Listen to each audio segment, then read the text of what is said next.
Hello दोस्तों, welcome to Prem engineering classes. तो आज हमारा ऑटो कैड लर्निंग का सेकंड सेशन है। सेकंड सेशन में आज हम सीखने वाले हैं 3 चीज़ों के बारे में। सबसे पहला, ऑटो कैड ओपन करते ही हमें सबसे पहले क्या करना होता है, ऑब्जेक्ट सेलेक्टिंग। ऑब्जेक्ट सेलेक्टिंग सीखेंगे। उसके बाद यूनिट के सेटिंग्स कैसे करते हैं वो सीखेंगे, और हमारा जो ऑटो कैड ड्राइंग में जो कर्सर होता है उसके साइजेस कैसे चेंज कर सकते हैं वो चीज़ें सीखेंगे। ठीक है, तो सबसे पहले चलते हैं अपने ऑटो कैड में। ये हमारा ऑटो कैड है और मैंने एक अपना पुराना ड्राइंग एक उठा लिया है, तो इसी में हम लोग सारी चीज़ें सीखेंगे। सबसे पहले हम ऑब्जेक्ट सेलेक्टिंग सीखेंगे। अब आप बोलोगे कि ऑब्जेक्ट सेलेक्टिंग तो काफ़ी इजी चीज़ है, तो यहाँ पे मैं क्यों सिखा रहा हूँ? क्योंकि जिनको नहीं पता वो सब भी सीख लेंगे। और यहाँ पे आप जनरली 3 तरीके से ऑब्जेक्ट सेलेक्ट करने के तरीके सीखते हैं, लेकिन आज मैं आप लोगों को ऑब्जेक्ट सेलेक्ट करने के 5 तरीके सिखाने वाला हूँ। तो क्या है वो 5 तरीके? Are you excited to know? चलो शुरू करते हैं। सबसे पहले ऑब्जेक्ट सेलेक्ट करने के लिए आप सिंपली जिस ऑब्जेक्ट को सेलेक्ट करना है उसको क्लिक कर सकते हैं, तो ये ऑब्जेक्ट सेलेक्ट हो गया। इसके बाद आप इस पर क्लिक करके इसको मूव भी कर सकते हैं, लेकिन हमें अभी ऑब्जेक्ट सेलेक्ट करना सीखना है। तो जैसे कि आपने इस पर क्लिक किया तो ये ऑब्जेक्ट सेलेक्ट हो गया। उसी तरह अगर इसके साथ साथ आपको इसको भी सिलेक्ट करना है तो यहाँ पर भी आप क्लिक कर सकते हो, तो ये भी सिलेक्ट हो जाएगा। इसको भी क्लिक करोगे ये भी सिलेक्ट हो जाएगा। तो इस तरीके से ऑब्जेक्ट सिलेक्ट हो जाते हैं। अब सिलेक्टेड ऑब्जेक्ट को ऑन सेलेक्ट करने के लिए आपको सिंपली जो आपके लेफ्ट अपर कॉर्नर पे ESC का बटन है उस पर क्लिक करेंगे तो ऑब्जेक्ट नॉन सेलेक्टेड हो जाएगा। उसके बाद आता है सेकंड तरीका ऑब्जेक्ट सेलेक्ट करने का, वो है अपने कर्सर से अपने माउस से लेफ्ट क्लिक एक बार करके छोड़ देना, और उसके बाद लेफ्ट से राइट की ओर ऊपर से नीचे या नीचे से ऊपर, लाइक नीचे से ये ऊपर हो गया और ये ऊपर से नीचे, ऐसे अगर आएंगे तो एक ब्लू कलर का शेड आता है। ये ब्लू कलर का शेड से आप जहां तक आपको ऑब्जेक्ट सेलेक्ट करना है वहां तक आप लेके जाओ और छोड़ दो। इससे आपको क्या दिखता है कि यहाँ पे देखो, जिन जिन ऑब्जेक्ट्स पर ये ब्लू शेड जो था वो फुल्ली कवर्ड कर रहा था, उन सारे ऑब्जेक्ट को इसने सेलेक्ट कर लिया है।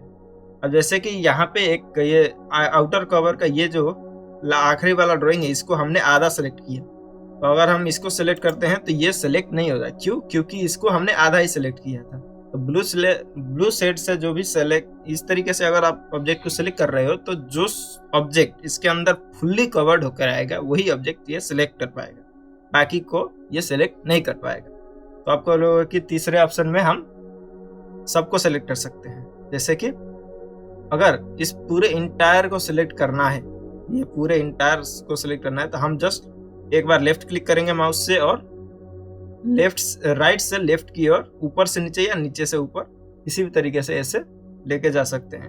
ठीक है, इस तरीके से हमें इसके अंदर अगर इसके टच में भी कोई ऑब्जेक्ट आ गया, जैसे कि ये ऑब्जेक्ट इसके टच में आ रहा है, ठीक है, ये वाला ऑब्जेक्ट इसके ये फुल्ली कवर्ड है और दूसरा ड्राइंग आधा कवर्ड हो रहा है, तो इसके टच में भी अगर कोई भी ऑब्जेक्ट आ गया तो वो सेलेक्ट हो जाता है। ये आधा सेलेक्ट कवर्ड था फिर भी ये पूरा सेलेक्ट हुआ, ये भी आधा सेलेक्टेड था फिर भी पूरा सेलेक्ट हुआ। इस तरीके से ग्रीन शेड से जो है, अगर हम राइट टू लेफ्ट जा रहे हैं तो ग्रीन शेड निकल रहा है, तो इससे जो भी ऑब्जेक्ट हम पकड़े छुएंगे वो सारा का सारा सेलेक्ट हो जाएगा। जैसे कि ये भी सेलेक्ट हो गया। इस तरीके से होता है। अब ज्यादातर लोग मिस्टेक्स कहाँ पे करते हैं ऑब्जेक्ट सिलेक्शन करने के टाइम पे? वो क्या करते हैं कि लेफ्ट क्लिक करते हुए और अपने माउस को ड्रैग करते हैं, उससे इस टाइप का फॉर्मेशन आ जाता है। इससे कोई प्रॉब्लम नहीं है कि ऑब्जेक्ट सेलेक्ट तो होगा, लेकिन डिफिकल्टीज आएंगे। देखो इस टाइप के डिफिकल्टीज, तो ऐसे कभी नहीं करना है कि ऑब्जेक्ट को सेलेक्ट करने के लिए माउस को लाइक लेफ्ट क्लिक को दबाए नहीं रखना है, बस आपको एक बार दबा के छोड़ देना है और डायरेक्टली फिर जहां तक चाहिए वहां तक अपना माउस को ड्रैग करो और दूसरी बार दबा दो, बस ऑब्जेक्ट सेलेक्ट हो जाता है। सो अब आता है इंटरेस्टिंग पार्ट कि चौथा क्या है, चौथा तरीका क्या है ऑब्जेक्ट को सिलेक्ट करने का। चौथा हमारा तरीका है, अपने ड्राइंग एरिया में कहीं पर भी राइट क्लिक एक बार करो और वहां से आपको मिलेगा एक ऑप्शन, वह क्या है, क्विक सेलेक्ट का। यहाँ पे क्लिक करो तो एक डायलॉग बॉक्स खुलता है। इसमें आप जिस चीज को सिलेक्ट करना चाहते हो वो चीज सिलेक्ट हो सकता है। कि लाइक से कि अगर हमें डायमेंशन सिलेक्ट करने हैं तो अब हर एक डायमेंशन में जाके पर्सनली सिलेक्ट करेंगे तो वो पॉसिबल नहीं हो पाएगा। तो उसके लिए हम क्या करना है, यहाँ पे डायमेंशन सिलेक्ट कर सकते हैं, या फिर किसी स्पेसिफिक टाइप के ड्राइंग को, जैसे कि एक लाइन है तो लाइन को सिलेक्ट कर सकते हैं, किसी एक लेयर को सिलेक्ट करना है तो उस लेयर को सिलेक्ट कर सकते हैं, किसी एक डिफिनेट टाइप ऑफ कलर का अगर कोई ड्राइंग है तो वो डिफिनेट कलर सेलेक्ट हो जाता है। उस एक डिफिनेट लाइन वेट का अगर कोई ऑब्जेक्ट है तो वो लाइन वेट का ऑब्जेक्ट सेलेक्ट करना है। और यहाँ पे आप देख सकते हैं सबसे पहला चीज क्या है, इंटायर ड्राइंग। अगर हम इंटायर ड्राइंग को सेलेक्ट करना चाहें, यहाँ पे जस्ट इंटायर ड्राइंग क्लिक करके ओके क्लिक करेंगे तो सारा का सारा ड्राइंग सेलेक्ट हो रहा है। ठीक है, ये सीधा दबा के इसको अनडू करेंगे। उसके बाद हम दोबारा चलेंगे राइट क्लिक करके उसी में क्विक सेलेक्ट। यहाँ पे आप देखो इंटरैक्ट ड्राइंग करके देखा हमने। उसी तरह ऑब्जेक्ट के टाइप मल्टीपल ऑब्जेक्ट हो गया, पॉली लाइन अगर आपको क्लिक करना, जैसे लाइंस को अगर आप सेलेक्ट करना चाहते हो, ब्लॉक प्रेफरेंस के टाइप से अगर कोई आपने ब्लॉक प्रिफेयर किया है और उसको सेलेक्ट करना है तो वो भी सिलेक्ट कर सकते हो। उसके बाद अगर सिर्फ आपको टेक्स्ट सेलेक्ट करना है तो वो भी सिलेक्ट कर सकते हो। जैसे कि मैंने बोला था डायमेंशन अगर सेलेक्ट करना है तो यहाँ पे रोटेटेड डायमेंशन आप जस्ट आप क्लिक करो, उसके बाद ओके करो तो यहाँ पे मैंने जितने भी डायमेंशंस दिए हैं ये सारे सेलेक्ट हो चुके हैं। देखो इस तरीके से आप ऑब्जेक्ट्स को सिलेक्ट कर सकते हैं। ये हमारा चौथा तरीका हुआ। अब पांचवा तरीका, कि पांचवें तरीके से हम कैसे ऑब्जेक्ट को सिलेक्ट कर सकते हैं। इस ऑब्जेक्ट को हमने ऐसे सेलेक्ट किया, उस पर हमने राइट क्लिक और यहाँ पे आओ तो यहाँ पे आपको दिखता है सेलेक्ट सिमिलर। ओके, अगर इसको सेलेक्ट करोगे तो इसके जैसे जितने भी लाइंस ड्रॉ हुए हैं वो सारे के सारे लाइंस सेलेक्ट हो जाएंगे, सिमिलर टाइप ऑफ लाइंस। तो ये हुआ हमारा पांचवा तरीका कि कैसे ऑब्जेक्ट को सेलेक्ट किया जाए। Are you getting it? हम दोबारा एक बार करके देखेंगे। अगर मुझे इस ड्रॉर को सेलेक्ट करना है और इसी टाइप के बाकी डोर्स और विंडोज जो भी है रेक्टेंगल साइज में जैसे मैंने इसको बनाया है, तो जितने भी रेक्टेंगल साइजेस के डोर्स और विंडोज को अगर मुझे सेलेक्ट करना होगा तो मैं क्या करूंगा, यहाँ पे जाऊंगा, राइट क्लिक करूंगा, एक बार सेलेक्ट करके उसके बाद राइट क्लिक करके और सेलेक्ट सिमिलर करूंगा। सेलेक्ट सिमिलर करने के बाद जितने भी मैंने रेक्टेंगल्स बनाए हैं, यहाँ पे रेक्टेंगल बने हैं, ये विंडोज पे रेक्टेंगल्स बने हैं, डोर्स, विंडोज, ये पूरा का पूरा ब्लॉक मैंने रेक्टेंगल से बनाया है तो ये पूरा सेलेक्ट हो गया है। उसी तरह यहाँ पे ब्लॉक रेक्टेंगल से या फिर पॉली लाइन से बने थे तो वो सारा का सारा सेलेक्ट हो चुका है। ब्लॉक पैटर्न्स बनाया था वो सेलेक्ट हो चुका है, यहाँ पे पॉली लाइन सेलेक्ट हो चुके हैं। इस तरीके से हम ऑब्जेक्ट को सिलेक्ट कर सकते हैं। तो इस तरह से 5 तरीके से हम ऑब्जेक्ट को सिलेक्ट कर सकते हैं। अब हमारा दूसरा टॉपिक होगा कि हम कैसे अपने इस कर्सर, ये जो घूम रहा है चारों तरफ नाच नाच के सारी चीजों को सिलेक्ट कर रहा है, इसके साइज को कैसे चेंज कर सकते हैं। कई बार क्या होता है कि ये देखो अभी मेरा कितना छोटा दिख रहा है, ठीक है, कई बार ये क्या छोटा हो जाता है। कभी कभार आप ऑटोकैड इंस्टॉल करें और अचानक देखते हो कि इसका साइज बहुत बड़ा हो चुका है, ठीक है, तो उसको कैसे सेलेक्ट कर सकते हैं, चेंज करना है। इसी के अंदर मैं आप बाकी सारी चीजों को भी बताऊंगा। जैसे कि यहाँ पे आप सेलेक्ट हुआ है तो इसका जो ब्लू कर्सर दिख रहा है इसका साइज कैसे इंक्रीज करना है वो मैं सिखाऊंगा। उसके बाद अगर आप कोई कमांड लेते हो, कमांड लेने के बाद ये जो ग्रीन सेट दिख रहा है यहाँ पे सेलेक्ट करने के बाद जो ओ स्नैप ऑब्जेक्ट स्नैप का जो एक इंड पॉइंट का ग्रीन सेट दिख रहा है, इसका साइज कैसे इंक्रीज करना है या फिर कैसे डिक्रीज करना है या फिर कैसे चेंज करना है, इन सारी चीजों के बारे में हम डिस्कस करने वाले हैं।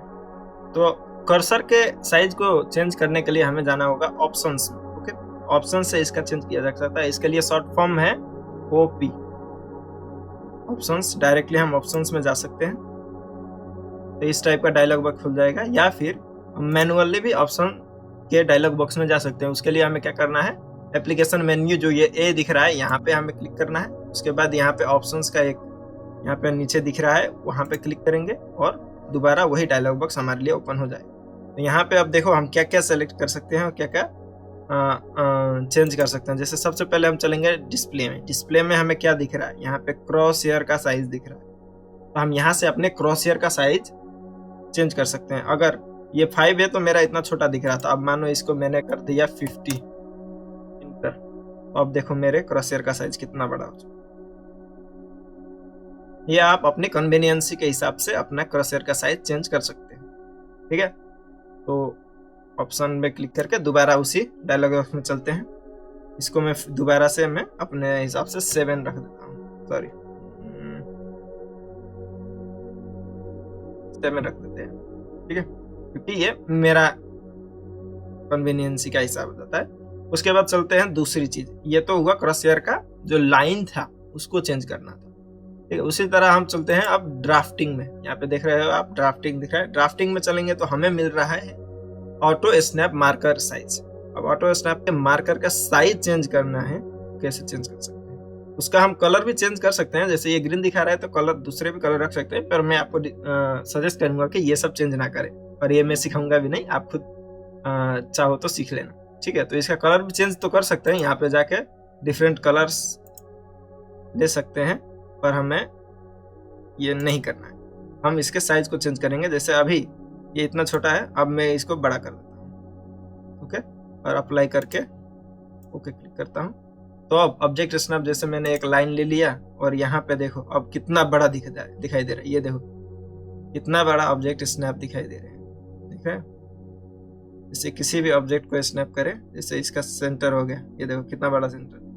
तो ये ऑब्जेक्ट स्नैप के कर्सर्स इतने बड़े बड़े हम बना सकते हैं अगर हम चाहें तो, अपनी कन्वीनियंसी के हिसाब से। ये जरूरी नहीं कि बनना पड़े, लेकिन आपको अब क्या अच्छा लगता है उस हिसाब से कर सकते हैं। हम दोबारा उसी डायलॉग बॉक्स में जाएंगे ऑप्शंस में, और अपना जो मेरा जो था मैं वही रखूंगा, कि मुझे बड़ी चीजें नहीं अच्छी नहीं लगती, जितना जरूरी है मैं उतना ही रखता हूँ, ठीक है। लाइक उसके बाद थर्ड चीज, अब चलते हैं हम सिलेक्शन में, ठीक है। यहाँ पे देखो सिलेक्शन में आपको दिख रहा है ये ग्रिप साइज और यहाँ पिकअप बॉक्स साइज। ये पिकअप बॉक्स साइज क्या है? जो अपने कर्सर जो है यहाँ पे आएगा, वो कर्सर का जो रेक्टेंगुलर पोर्शन है उसको इंक्रीज और डिक्रीज करने का तरीका है, ठीक है। तो अगर हम इसको बढ़ाते हैं, ठीक है, और अप्लाई करते हैं, तो यहाँ पे देख सकते हो हमारा कर्सर का जो रेक्टेंगुलर पोर्शन था वो बढ़ चुका है, ठीक है।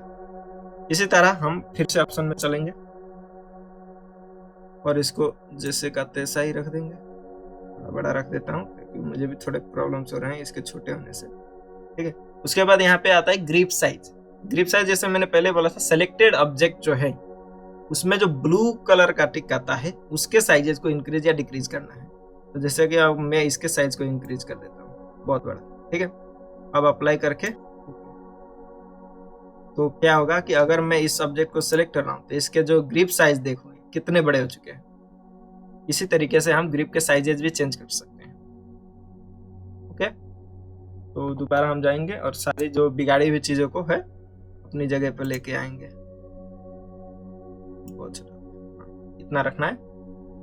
इस तरीके से हम अपने कर्सर का साइज या फिर ग्रिप का साइज, ऑब्जेक्ट स्नैप का साइज इंक्रीज या फिर डिक्रीज कर सकते हैं। अब चलते हैं हमारे थर्ड टॉपिक में। थर्ड टॉपिक हमारा है ड्राइंग स्टार्ट करते ही सबसे पहली चीज हमें जो बनानी होती है, जो मिलानी होती है, वो है हमारा यूनिट। यूनिट को कैसे सेट करना है वो हम चलते हैं। यूनिट को सेट करने के लिए हमारे पास शॉर्टकट की क्या होता है, यूएन क्लिक करो तो यूनिट जो आपके पहले डायलॉग बॉक्स में यहाँ पे दिख जाता है, देखो यहाँ दिख रहा है, और इसको यूएन इंटर करो तो यूनिट का लिए डायलॉग बॉक्स खुल जाता है। ये पूरा यूनिट का डायलॉग बॉक्स है, ओके। तो यहाँ पे आपको जैसे लेंथ दिख रहा है, तो लेंथ के टाइप में हम डेसिमल, अगर यहाँ पे क्लिक करो तो यहाँ पे निकलता है आर्किटेक्चरल, डेसिमल, इंजीनियरिंग, फ्रैक्शनल और साइंटिफिक। डेसिमल मतलब सिंपल चीज, डेसिमल मतलब पॉइंट्स में जो भी डायमेंशंस है वो 0.000 समथिंग 4.5, 5.6, 7, 8 ऐसा डेसिमल के तरीके से दिखाएगा।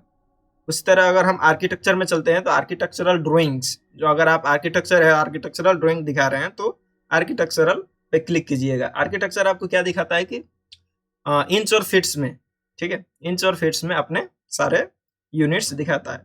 उसी तरह चलते हैं इंजीनियरिंग में। इंजीनियरिंग भी अपने सारे यूनिट्स जो है इंच और फीट में रखता है, लेकिन आर्किटेक्चर और इंजीनियरिंग में डिफरेंस क्या है? इंजीनियरिंग में जो फीट इंचेस आते हैं, इंचेस में के पीछे डेसिमल्स आते हैं, पर जैसे कि अगर मैं आर्किटेक्चर क्लिक करता हूँ तो यहाँ पे क्या आया, 0 फीट 0.1/4 इंच, यहाँ पे फ्रैक्शंस में दिखाएगा। आर्किटेक्चरल ड्राइंग इंचेस जो है वो फ्रैक्शंस में दिखाएगा। लेकिन अगर हम यही इंजीनियरिंग में चले तो इंचेस जो है वो डेसिमल में आएगा। ये मेन डिफरेंस है आपको इंजीनियरिंग यूनिट्स और आर्किटेक्चरल यूनिट्स में। उसी तरह हम चलते हैं फ्रैक्शनल में। फ्रैक्शनल में आपको सारी चीजें फ्रैक्शन में 1/4, 2/5, 7/8 इस टाइप्स के यूनिट्स मिल सकते हैं। उसी तरह फिफ्थ है साइंटिफिक। साइंटिफिक में आपको मिलेगा साइंटिफिक जो 0.00E+21, ये किस चीज के लिए काम आता है? जो बड़े बड़े यूनिट्स होते हैं उनको सेलेक्ट करें, जैसे डेकामीटर, हेक्टोमीटर्स, जीगामीटर, लाइट ईयर्स को अगर आपको इंसर्ट करना है, या फिर पार्सेस को इंसर्ट करना है, तो इसके लिए हमें साइंटिफिक यूनिट्स की आवश्यकता पड़ती है। और मैं थोड़ा सा बताना भूल गया, फ्रैक्शंस हमें छोटी यूनिट्स को रखने के लिए यूज होता है, जैसे कि मिलीमीटर से भी छोटे यूनिट्स, माइक्रोन्स, ठीक है, नैनोमीटर्स, एक्स्ट्रॉन, ये सब से अगर यूनिट इंसर्ट करना है तो हम फ्रैक्शनल यूनिट इंसर्ट करते हैं। तो इसको हम क्या करेंगे, डेसिमल में रख देंगे फिलहाल के लिए। और ये प्रिसीजन जो होता है, इसका मतलब है कि पॉइंट के बाद आप कितने यूनिट्स को कंसीडर करना चाहोगे। जनरली 2 या फिर 3 रखा करे, मेरा सजेशन मानना है, तो मैं अभी 3 रख दे रहा हूँ। ओके, उसके बाद आता है इंसर्ट स्केल। स्केल क्या आपको सेंटीमीटर में रखना है, मीटर में रखना है, वो आप पे निर्भर करता है। मैं अभी मीटर्स में रखना चाहूँगा, आप चाहे तो सेंटीमीटर, मीटर, जो भी रखना चाहें वो चेंज कर सकते हैं। अभी इसका मीटर है। उसके बाद आउटपुट स्केल्स, ये सब चेंज करने की जरूरत नहीं है। यहाँ पे आप इंटरनेशनली रखें, ताकि अमेरिकन और इंटरनेशनल है तो अमेरिका में हम नहीं है, अभी इंटरनेशनल रखना है ताकि ओवरऑल चारों तरफ हो जाए। उसके बाद आता है एंगल्स। एंगल्स में हमें मिलता है क्या, decimal degree, degree minute second, gradients, radian और सर्वेयर्स यूनिट, ये सारी चीजें मिलती हैं। डेसिमल आपको पता है 0 या फिर 60.9 डिग्री डेसिम पॉइंट में दिखाएगा, और ये होगा जो ये डिग्री मिनट और सेकंड में दिखाएगा। ठीक है, उसी तरह ग्रेडियंस में दिखाएगा, ग्रेड्स में दिखाएगा, ये रेडियंस में दिखाएगा।